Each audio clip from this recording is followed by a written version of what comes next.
Yashodanandana Vraja Janaranjana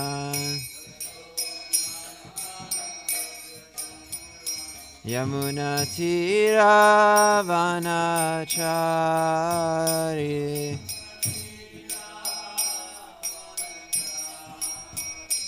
Yamuna Tira Vanachari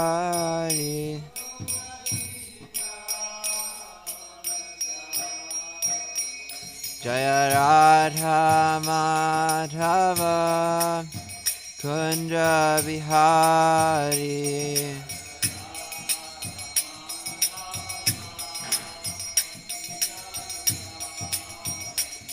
Jaya Radha Madhava Kunja Vihari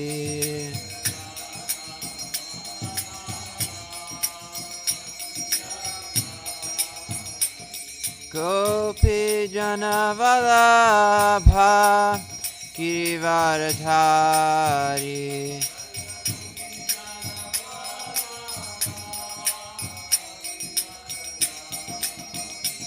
Gopi Jana Vallabha Girivaradhari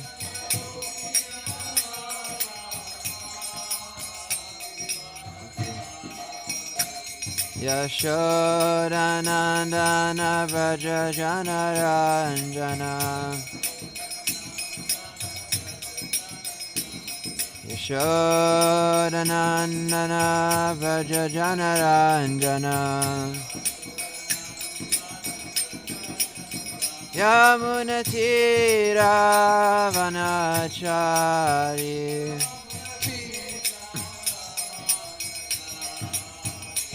Yamuna Tira Vanachari Jaya Radha Madhava Kunja Bihari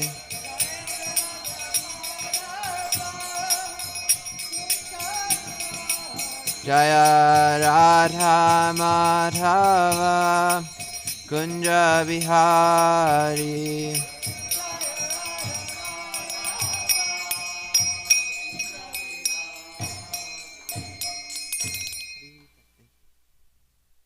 Shri Radha Madhava Ki Jai Srila Prabhupada Ki Jai Grantaraj Srimad Bhagavatam Ki Jai Om Namo Bhagavate Vasudevaya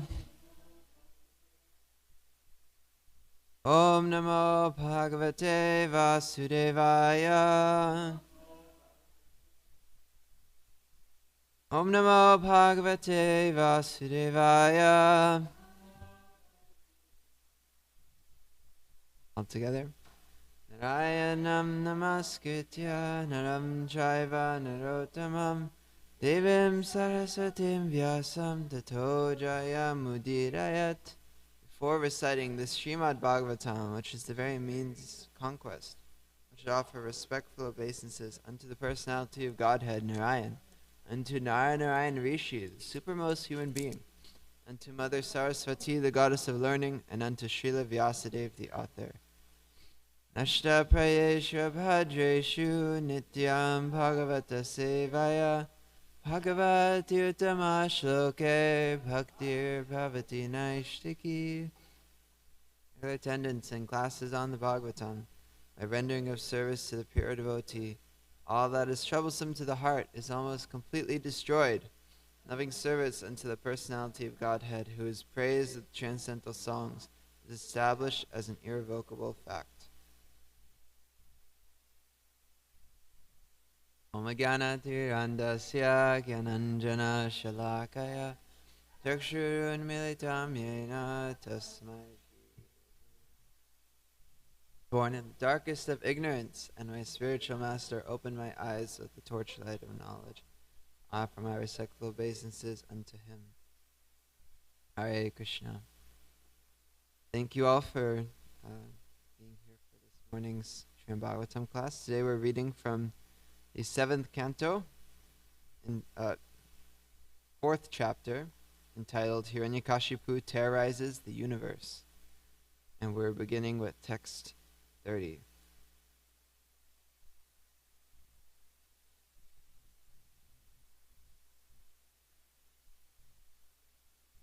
Can someone please read text 30? There's a mic right here. Yeah, Jaishnav has it. Hiranyakashipu had 4 wonderful, well-qualified sons, of whom the one named Prahlad was the best. Indeed, Prahlad was a reservoir of all transcendental qualities because he was an unalloyed devotee of the Supreme Personality of Godhead. Jai, so I heard this recently, but I can't exactly remember all of them. But he has 3 brothers, and they are like Anuladha, Samhada, what? Hlada. Okay, Jai. Thank you, Jaishnav. Yeah, but Prahlad is the best because he's a devotee. Yeah. Jai. Next text, please. The qualities of Maharaj Prahlad, the son of Hiranyakashipu, are described herewith. He was completely cultured as a qualified Brahmin, having very good character and being determined to understand the absolute truth. He had full control of his senses and mind. Like the super soul, he was kind to every living entity and was the best friend of everyone.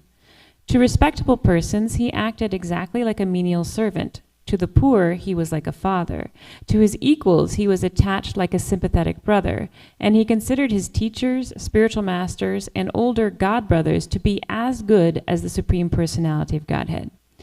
He was completely free from unnatural pride that might have arisen from his good education, riches, beauty, aristocracy, and so on. Okay, so this isn't our focus verse, but I think we can still go through it a little bit because it's such a nice verse. And we can even do the Sanskrit all together. Brahmanya Shila Sampana Satya Sandho Jitendriya Atmavat Sarva Bhutanam Eka Priya Suritama Dasavat Sanatyagangri Pritrivadina Vatsala Bhatravat Sadrushesnigto Guru Shvishvara Bhavanam Vidyartha Rupa Janmadyo Namna Sambhavi Varjita. Okay, can someone read the beginning of the purport? There are some of the qualifications of a Vaishnava. A Vaishnava is automatically a Brahman because a Vaishnava has all the good qualities of a Brahman. Shamo damastapas saucham kshantirarjavam evacha jnanam vijnanam astikyam brahma karma svabhajam. Peacefulness, self-control, austerity, purity, tolerance, honesty, wisdom, knowledge and religiousness. These are the qualities by which the Brahmanas work.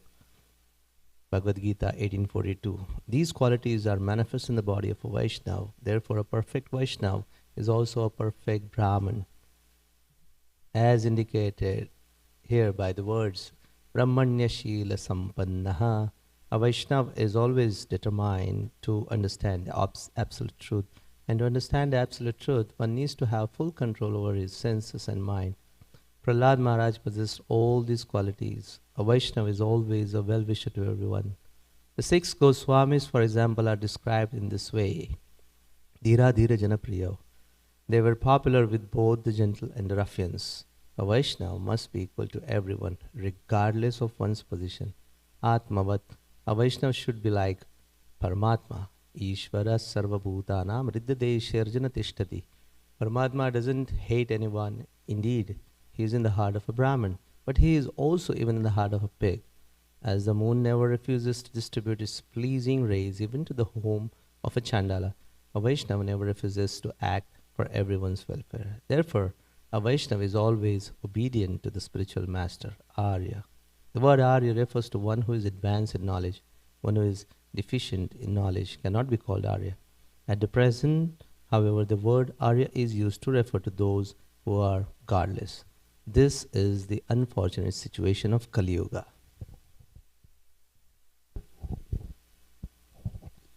The word guru, the word guru refers to a spiritual master who initiates his disciples into advancement in the science of Krishna or Krishna consciousness, as stated by Srila Vishwanatha Chakravarti Thakur, Sri Bhagavan Mantro Parisake Guruv Iti Artaha. Jai. So, I'd like to ask, why are we hearing about the qualities of Prahlad Maharaj? What's the purpose of us hearing about these qualities? So that we will be attracted, Mother Kunti says. Anyone else have an idea? Yeah, so we can aspire to have the same qualities. Jai. So, yeah, we can kind of look through these in perhaps a focused way, and we can see how we can try to inculcate these qualities in our character. We can keep in mind, Srila Prabhupada will explain in future purports to this, that Sri Prahlad Maharaj was a 5-year-old boy, and he was born in the family of demons. And he says that actually one's qualification of being a devotee or a demon isn't by their birth. So while Prahlad Maharaj was technically born a saint because he had heard in the womb, still it's not by birth, but he acquired these qualities. So similarly, we don't have to think, oh, these personalities in the Bhagavatam, they were just, born that way. They were, I could never do that. But the point of these descriptions of the devotees and the devotees' qualities is so that we know what we can also aspire for in bhakti and what is expected from us if we want to attain to Krishna's lotus feet. So we can first look at this. Yeah, another point, we'll read it in a further purport, but Srila Prabhupada mentions how Prahlad Maharaj, he's actually still present here. He's in the Vaikuntha planet, but he's also at the Sutala planet, I believe. So he's still in this material world. He's still existing, and he's still alive. So this personality, we could meet him one day on our journeys. Who would want to meet Prahlad Maharaj? So we're hearing about Prahlad Maharaj, and his mercy is still available to us. And yeah, we can connect with him through these descriptions. So he was completely cultured as a qualified Brahmana, having very good character and being determined to understand the absolute truth. So very determined to understand the absolute truth. That's very nice. Usually we hear how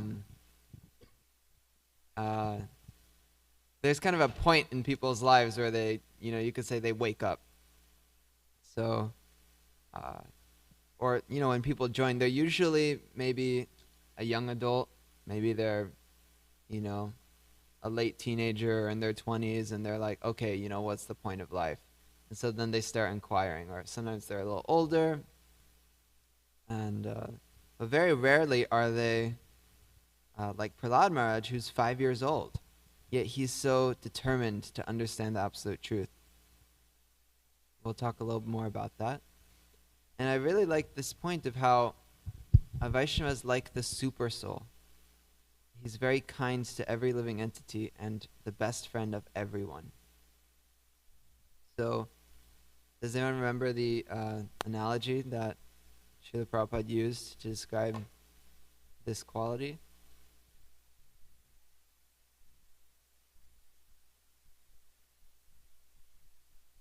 It was like he's like the moon.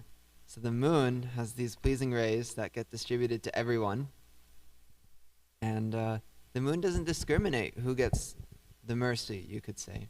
So as Vaishnavas, when we try to share Krishna consciousness, we indiscriminately give mercy. We try to be the best friend of everyone.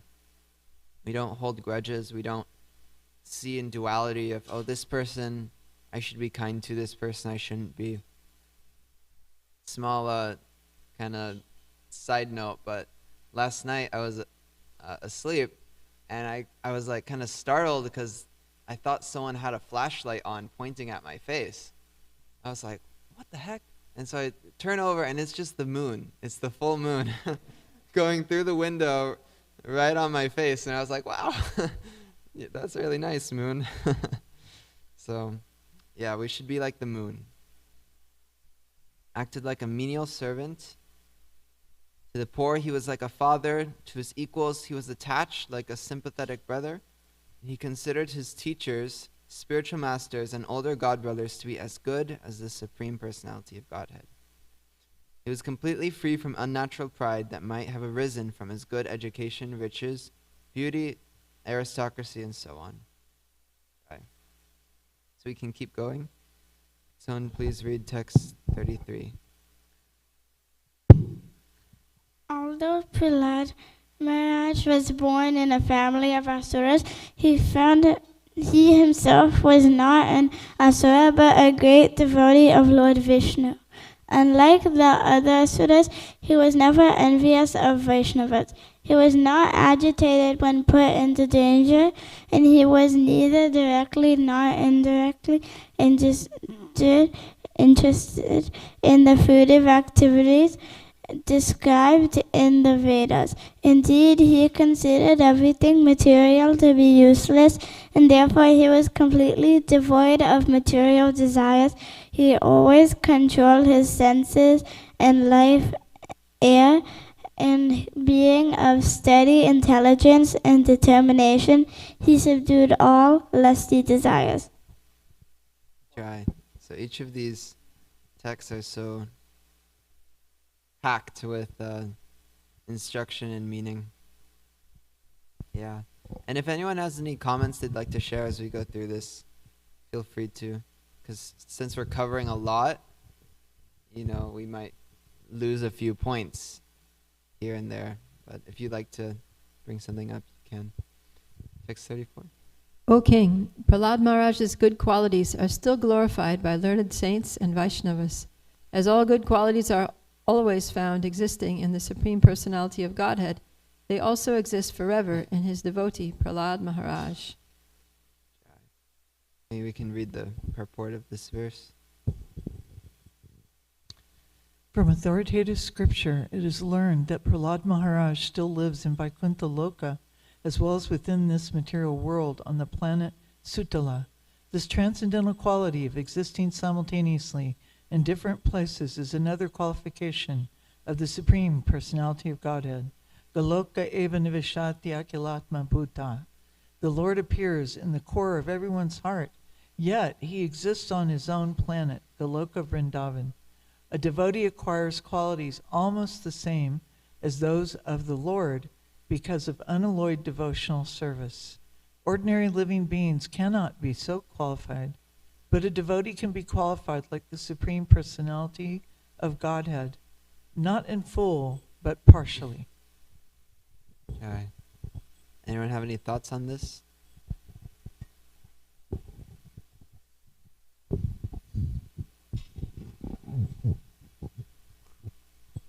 Oh, wait.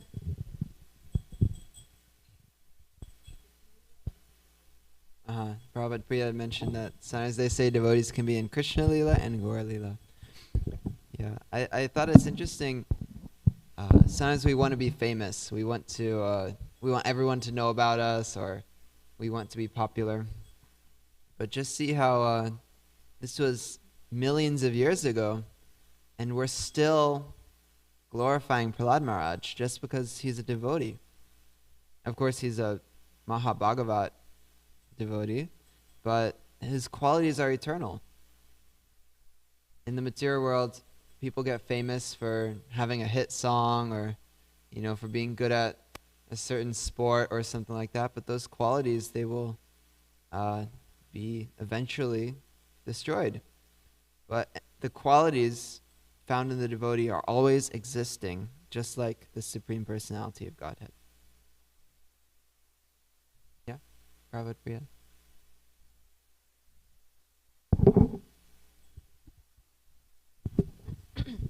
I just thought it was interesting because it says that Prahlad Maharaj was living in Vaikuntha, the spiritual world, and simultaneously in the material world. So one can be in the material world and the spiritual world at the same time. And I was wondering, does that mean that, we're all here having fallen down from the spiritual world and we're in the material world. Does that mean we're also simultaneously in the spiritual world, in our eternal spiritual forms? Would anyone like to share on that? Yeah. They saying you know the answer, so what's her answer? I don't ask her, but I think. Okay, Nanbraj, okay. Oh, Fine. Krishna. So my son once, he was 9 years old, and I'm walking with him, and he says, "Dad," he says, "this place is like a nightmare, and we're asleep in the spiritual world, and we need to wake up from this nightmare." And he said it with such power that I was like, it was really interesting because anyways, and so I asked him, I said, well, where did you get that from? And he said, that was his answer. So yeah, we're in the spiritual world. We're in a daze right now. We're in sometimes we daydream, right? Sometimes you look at somebody and they're somewhere totally different, right?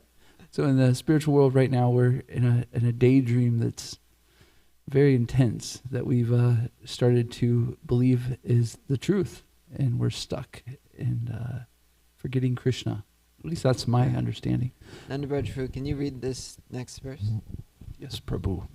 In any assembly where there are discourses about saints and devotees, O King Yudhishthira, even the enemies of the demons, namely the demigods, what to speak of you, would cite Prahlad Maharaj as an example of a great devotee. Try. Next text, please. Who could list the innumerable transcendental qualities of Prahlad Maharaj? He had unflinching faith in Vasudev, Lord Krishna, the son of Vasudev, and unalloyed devotion to him. His attachment to Lord Krishna was natural because of his previous devotional service. Although his good qualities cannot be enumerated, they prove that he was a great soul, Mahatma. Try. So Srila Prabhupada in the purport, he focuses on this point of Vasudev and how Prahlad Maharaj was a devotee of Krishna at the end of the day. Well, and of course Lord Nrsingadev, but they're non-different. But I've also heard some descriptions from Dhrstadyumna Maharaj about Prahlad Maharaj entering into Krishna Lila in some capacity. I can't share much on it, but Srila Prabhupada makes it a point in the purport. And then this is our focus verse. Nyasta kridanako balo Jadavatan manastaya Krishna graha grihitatma Naveda jagad idrisham.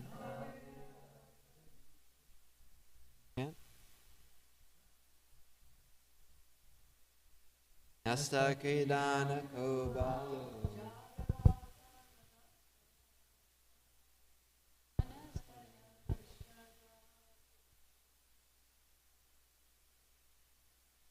Atma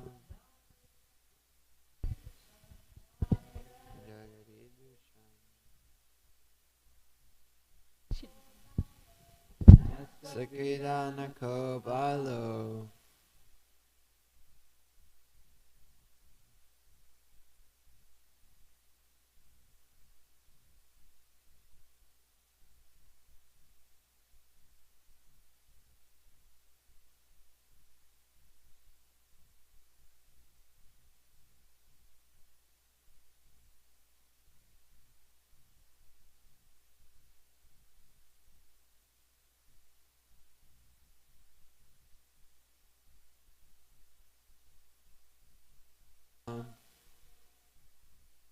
Veda Jagadisham.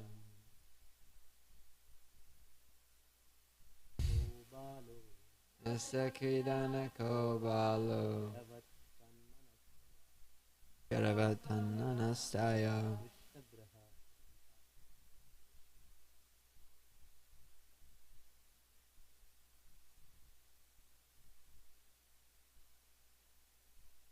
Anyone else?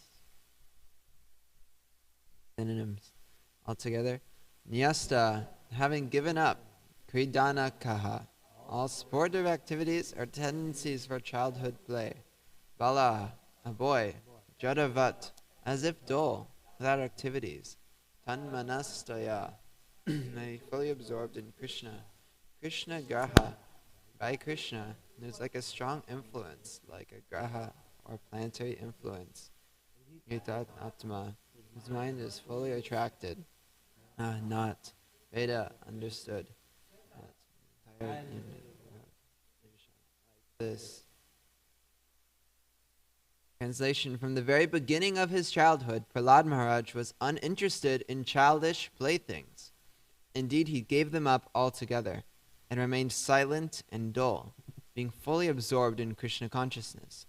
Since his mind was always affected by Krishna consciousness, he could not understand how the world goes on, being fully absorbed in the activities of sense gratification. Don't please read report. Prahlad Maharaj is the vivid example of a great person fully absorbed in Krishna consciousness. In Chaitanya Charitamrita Madhya 8.274, it is said, Sthavara Jangama dekhe na dekhe tara murti sarvatra hai nija ishtadeva spurti. A fully Krishna conscious person, although situated in this material world, does not see anything but Krishna, anywhere and everywhere. This is the sign of a Mahabhagavat. The Mahabhagavata sees Krishna everywhere because of his attitude of pure love for Krishna, as confirmed in the Brahma Samhita 538. Premanjanacharita bhakti vilochanena santas sadaiva hridayeshu vilokayanti yam shama sundaram achintya gunaswarupam govindamadi purusham tamaham bhajami. I worship the primeval Lord Govinda, who is always seen by the devotees, whose eyes are anointed with the pulp of love. He is seen as in his eternal form of Sham Sundar, situated within the heart of the devotee. An exalted devotee, or Mahatma, who is rarely to be seen, remains fully conscious of Krishna and constantly sees the Lord within the core of his heart. It is sometimes said that when one is influenced by evil stars like Saturn, Rahu, or Ketu, he cannot make advancement in any prospective activity. In just the opposite way, Prahlad Maharaj was influenced by Krishna, the supreme planet, and thus he could not think of the material world and live without Krishna consciousness. This is the sign of a Mahabhagavat. Even if one is an enemy of Krishna, a Mahabhagavat sees him to be also engaged in Krishna's service. Another crude example is that everything appears yellow to the jaundiced eye. Similarly, to a Mahabhagavat, everyone but himself appears to be engaged in Krishna's service. Prahlad Maharaj is the approved Mahabhagavat, the supreme devotee. In the previous verse, it is stated that he had natural attachment, na isragi ratihi. The symptoms of such natural attachment for Krishna are described in this verse. Although Prahlad Maharaj was only a boy, he had no interest in playing. As stated in the Srimad Bhagavatam 11.242, Viraktir anyatra vacha. The symptoms of perfect Krishna consciousness is that one loses interest in all material activities. For a small boy to give up playing is impossible. But Prahlad Maharaj, being situated in first-class devotional service, was always absorbed in the trance of Krishna consciousness. Just as a materialistic person is always absorbed in thoughts of material gain, a Mahabhagavat like Prahlad Maharaj is always absorbed in thoughts of Krishna. Srila Prabhupada ki jai. Wow. It's a very nice verse. We're hearing how this is such an amazing thing, that Prahlad Maharaj, he was uninterested in childish playthings. what are our childish playthings? You might think. So, yeah, we see in the scriptures several times. In Bhagavad Gita, we hear Bhogaishwarya Prasaktanam Taya Parata Chetasam Yavasayatmika Buddhir Samadona Vidhiyate. In the minds of those who are too attached to material sense enjoyment and material opulence, and who are bewildered by such things, the resolute determination for devotional service unto the Supreme Lord does not take place. So we're getting kind of an instruction here that we need to be detached from sense gratification, from material opulence. One of I believe the 10th offense is to, Zon, help me out, maintain material attachments even after understanding so many instructions on this matter. And I heard this analogy once from Sachinandan Maharaj, that we want to invite Krishna, we want to invite Radhakalachandji into our heart, so we have to make it a nice place for him to sit. We have to clear out the room and make it nice. But if there's so much stuff everywhere, imagine you walk into someone's home and they have a desk on their couch and a dog and a parrot and just so many things all over the room. There's nowhere for Krishna to sit. So we have to make a place for Krishna to sit in our heart. If we have so much lust, envy, greed in our heart, there's nowhere for Krishna to sit. So how do we give up sense gratification? Does anyone have an idea? How do we give up?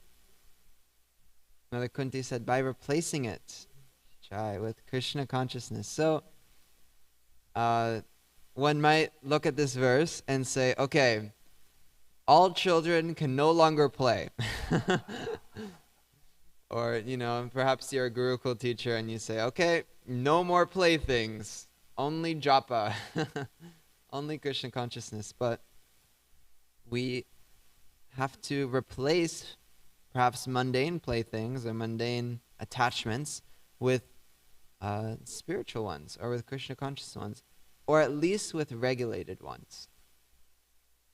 So perhaps we can't just let the children play the entire day, play for 12 hours a day, but maybe, enough to keep them happy, enough to keep them feeling enlivened, and enough to help them focus later on what is perhaps more important, which is their Krishna consciousness.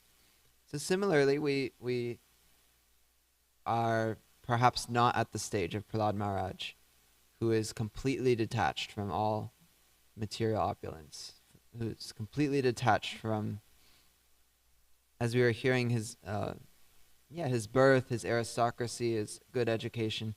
He's completely detached from everything which is not related to Krishna, but we're not perhaps there yet.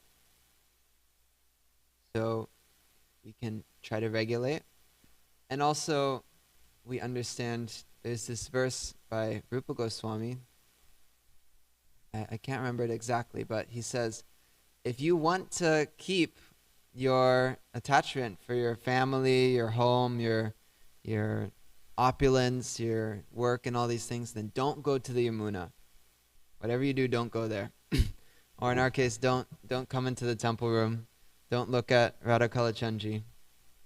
Because once you see them, that's the end. Your material life is finished. So, yeah, that's how Krishna works. Krishna, his attractiveness bewilders even Cupid. So when we associate with Krishna, material energy, it becomes dull. It becomes uninteresting for us. Because Krishna is so great. We can imagine everything that we want to enjoy in the material world, we can enjoy with Krishna, and we're supposed to enjoy it with Krishna. And we're supposed to serve Krishna in that way. Another point I found interesting. Let me see. Yeah, this is a beautiful point we're seeing here. is the vision of a Mahabhagavat. Premanjana Charita Bhakti Vilochanena. Srila Prabhupada would quote this verse so much. But like jaundice, when our eyes are jaundiced, everything looks yellow. Similarly, when we are in a state of pure love for Krishna, it changes everything. We see everything differently. And we see everything in engagement with Krishna. And we see the eternal form of Sham Sundara situated in the heart of everyone. And it says down here that the Mahabhagavat sees everyone engaged in Krishna's service except for himself. So he's very humble in his vision. And then a final point I thought was interesting is tomorrow night there's going to be a blood moon, they call it here. Oh, next Gaurapranim night. Really? Okay, so on the night of Gaurapranim, after all the celebrations, there's they call it a blood moon, so it's a lunar eclipse, and that's when evil stars, as we're hearing here, like Saturn, Rahu or Ketu, it's Rahu who eclipses the moon on that event we hear. So he will be quite prominent, but we take shelter of the Krishna planet, the supreme planet. And yeah, so Gaurapranim will celebrate Lord Chaitanya and Lord Chaitanya's appearance instead of being swayed by the negative influence of the eclipse. Yeah, the moon will be red that night.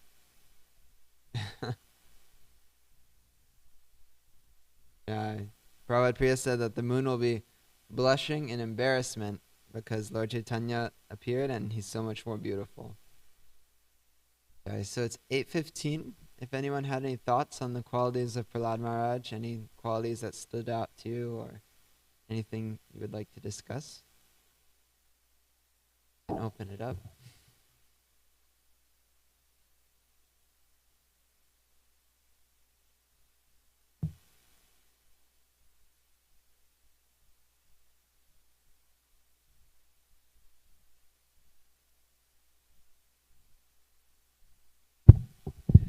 Hare Krishna, good morning, and thank you for a focused class on the beautiful qualities of Prahlad Maharaj.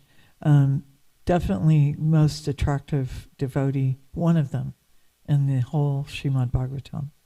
It's astounding. And then to see just the qualities, it's not just a matter of just looking at them, it's realizing this is possible. And if we're sincere and serious with the process of Krishna consciousness, this can manifest in all of us. And sometimes we hear the qualities, and maybe in my case, out of laziness or envy or pride or false pride or whatever it is, oh, this is impossible. How can I ever reach that? But the more I hear about Prahlad Maharaj, I'm realizing, and I've seen these qualities manifest right in front of me in different devotees. And I realize this is true. It can happen. So thank you so much. Yeah. Anyone else? I'd like to share a little comment on your point that Prahlad Maharaj, he had these qualities and they were kind of, you could say, put to the test. So he was put in all these very difficult situations. And that's how we get to see his qualities come into action. He is still so compassionate to his father after all the things he tries to do to him. He's tolerant, he's determined, he's always praying to Krishna to protect him.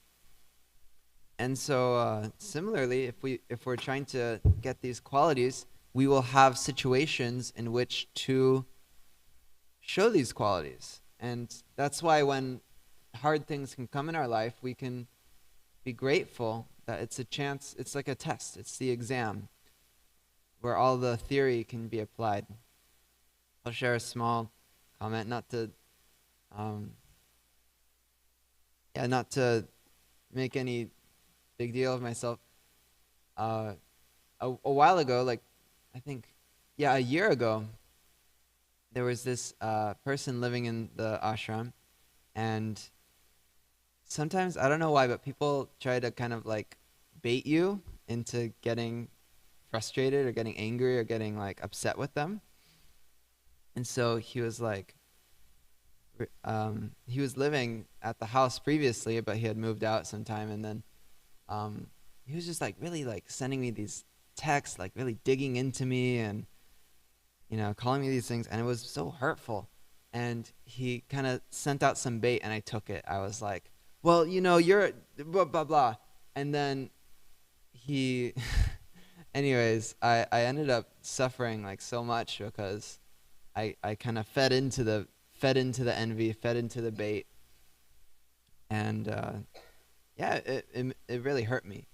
And then, you know, 1 year later, I found myself in a very, very similar situation where someone had been texting me, and they wrote, you know, like, I'm trying to remember exactly. Anyways, they were kind of digging into me, and they sent out this bait. And I said, okay, I understand how you're feeling. I see how you're feeling. I'll get back to you later.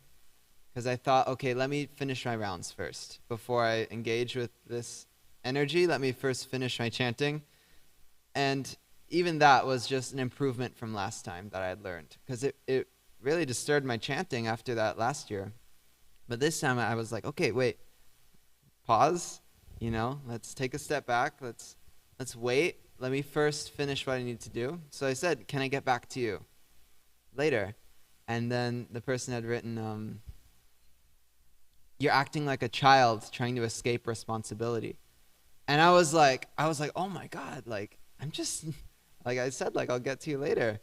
And so then I was like, okay, don't play into it. Don't get baited. And so I just wrote, I understand what you're saying, and I'm sorry, but I'm genuinely busy today, and I want to give you my full attention and time, so can I talk to you tomorrow at this time? And I want to call you so that we don't have a misunderstanding. And I was like, whew, I just saved myself so much pain by writing that message. And then he responds, and he says, I'm trying to remember exactly. He says, hey, you're a real one, and you could have easily banned me from the ashram and the temple for writing you that message. And I'm sorry I was writing that way, but yeah, we can talk tomorrow. And then tomorrow came, and he didn't even want to talk. He didn't even want to talk anymore. And I was like, wow, you know, you can really disarm someone in this way by, you know, just trying to think like, okay, you know, pause. What would Prahlad do? You kind of have to strategize. Anyways, so my point in that was that I was put in a hard situation last year. And then 1 year later, I got put in the same situation, but at least there was a little bit of a difference. You know, I think perhaps a little bit of chanting, somehow I was able to at least learn from my previous situation and try to approach it from a different angle. And so Krishna, he will send us these things, these hardships, these challenges, and every time we can just get a little sharper, every time we can just get a little more experience, and we can deal with it a little better. And so that's how we make advancement, is through receiving these challenges head on. And we'll mess up, we'll make mistakes, but we keep improving gradually. So thank you, Mother Kunti, for such a nice point. We had Prabhupada Priya, unless anyone has something on this topic. Was it on this topic, Prabhupada Priya?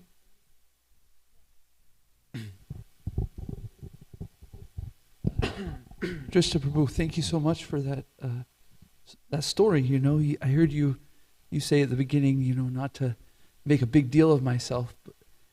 I was thinking that these are the kind of situations that allow us to teach. Because if we go through this experience, then we encourage other people that are going through a similar situation. We'd be like, oh yeah, we understand where they're coming from. We've been there, we've seen it. And so it gives us a little bit more capacity, authenticity, to be able to help others. And that's what puts us to the point where we can really, this can be our Sankirtan, our teaching, our way that we help encourage others. So I really appreciate you sharing that story. Thank you. Yeah, I'm remembering the way I learned that was my teacher had told me. He said, if you're in these intense situations, always try to buy yourself time. Always try to, somehow get some time. Say, okay, Prabhu, I hear what you're saying. I'm going to think on this and come back to you later. Because you never have to respond immediately. You don't owe anyone your emotional response. There's no, sometimes if it's a certain situation where it's very intense and perhaps there's some danger, you have to respond on your feet. But generally, we do have time. We do have an ability to say, okay, I have a few other things to work through, and I'll get back to you soon. And so you don't have to say, okay, I'm going to go chant my rounds and then talk to you. But, you just say, okay, I'll get back to you. And we spend that time to chant our rounds. We ask for guidance from Krishna to illuminate something in our heart. And then we can come back and kind of save whatever situation we are in. So yeah. Prabhupada Priya?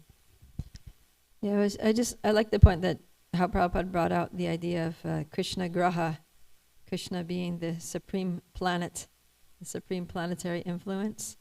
Because sometimes we get, caught up in astrology and, I'm going through this phase and that this planet's in my sky now and this planet's rising on the horizon and, oh my God, this is going to happen and, woe is me and all these things.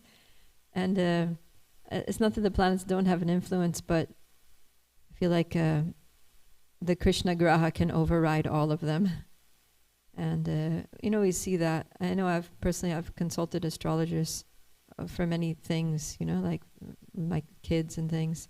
And, the best astrologers have been generations doing astrology and they say, yeah, this is going to happen, that's going to happen. And none of it ever happens. I feel like Krishna, it's all just Krishna's plan. And I was thinking it's kind of like karma. That when we come to Krishna consciousness, then Krishna, you hear so many times in the Bhagavad Gita, Krishna says you get free from sinful reactions, you get free from your karmic bondage. And so there may be some influences that resemble karma, but it's actually Krishna.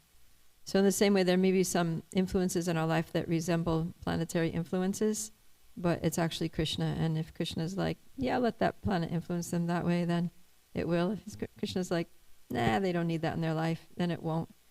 So it's all ultimately, for devotees, if we surrender to Krishna, it's all just, the only planet that's influencing us is the Krishna Graha.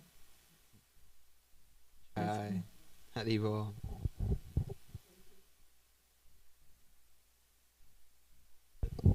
Srila Prabhupada, he was quoted saying, with his lotus toe, he can kick so many Rahu Ketus and Saturns. Hare Krishna. I think a couple of days back, I made this comment about who Srila Prahlad Maharaj was in his past life. He was Vasudeva, and there are some quotes in Hari Bhakti Vilas.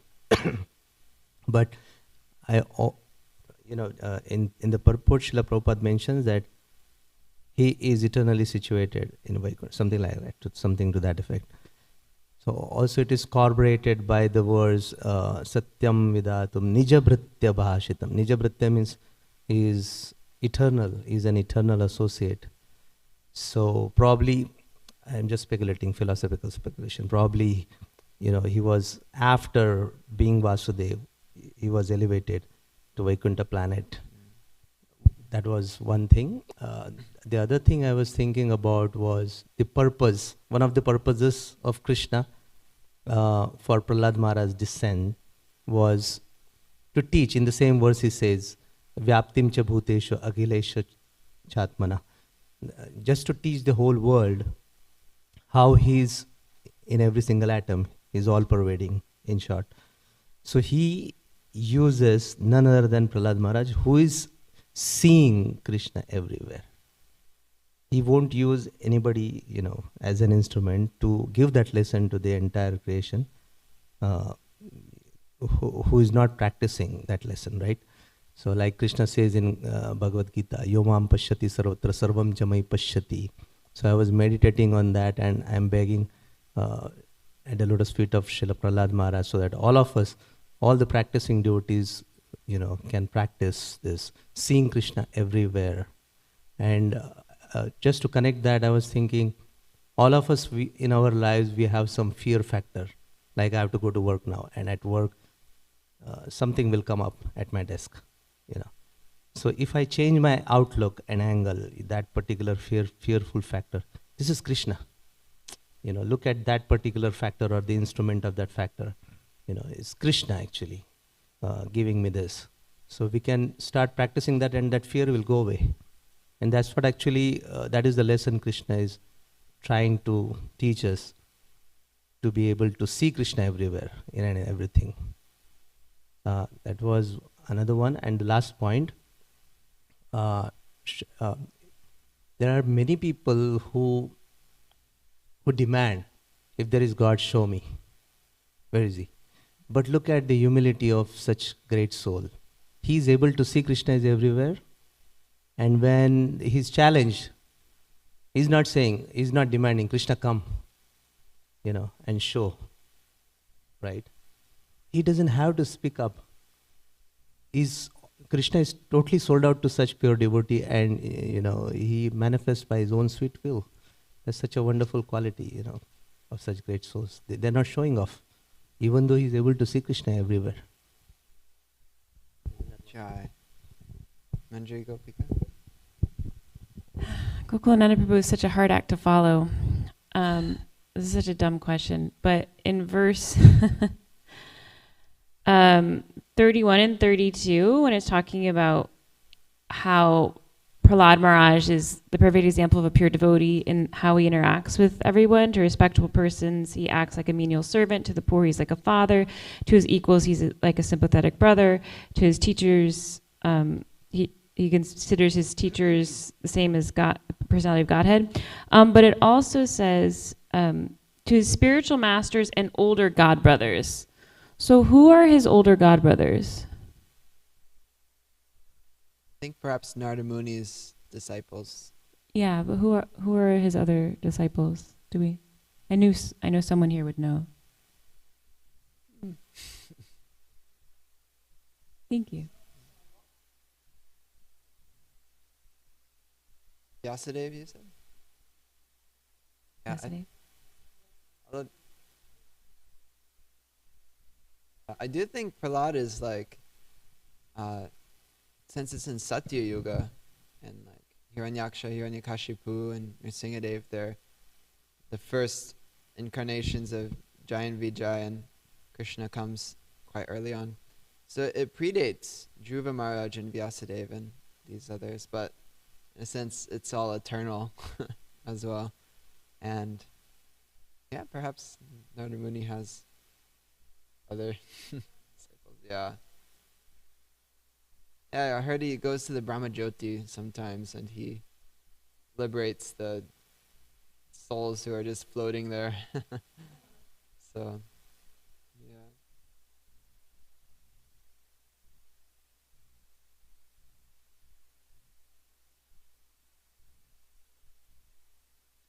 Thank you. All right. Any other comments? Oh, Maji. This is a follow-up question on Prabhupada Priyamataji's comment, or do we also exist in two places at the same time, material and spiritual? My question is back to her again, or whoever can answer is, so does that that may only apply for Mahabhagavats like Prahlad Maharaj and not people who are materially conditioned like us? Is that true?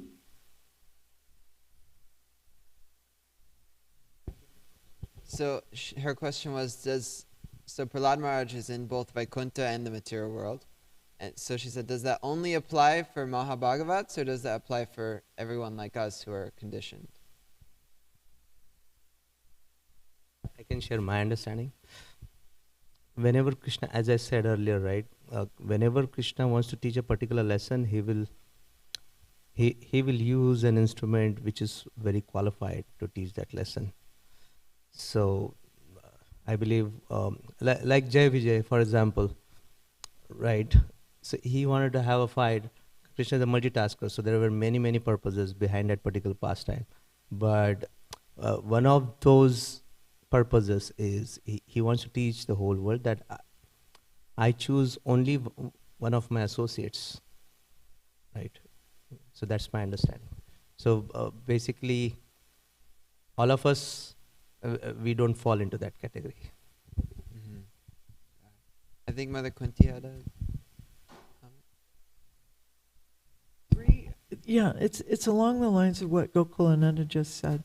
No, we're not in that category. At the same time, Tamal Krishna Maharaj was at Goswami Gurudev. He was asked that same question in a Srimad Bhagavatam class, and I'm not sure what year it was. I could try to look it up. But he said that the devotee who's completely sincere, serious, following all the instructions of the spiritual master and with love and appreciation, they actually do, because the question was, what if you have a desire to be in the planet of Lord Chaitanya Mahaprabhu, but you also want to be in Sri Goloka Vrindavan? So that was the question, and Srila Gurudev said that for one who has fulfilled the order of the spiritual master, yes, that can happen. As Mother Kunti was talking, I was thinking, look at Prahlad Maharaj. In Vaikuntha and here, his behavior, his qualities are same. He's seeing Krishna everywhere, And look at me, myself. I am not seeing Krishna everywhere and anywhere. I have so many anarthas. Yeah, I think I'm not simultaneously. You're not, okay. We still have to hope against hope for the mercy of the Lord. That's all. I mean, we may not be there. And no, we may be in Maya 100%. And I know for myself, you see me any hour of the day, any minute of the day, you would say, oh, this Mataji is in so much Maya. So the point is that, yeah, it seems hopeless. It really does. At the same time, there's hope. There's Sri Chaitanya Mahaprabhu. That is our hope.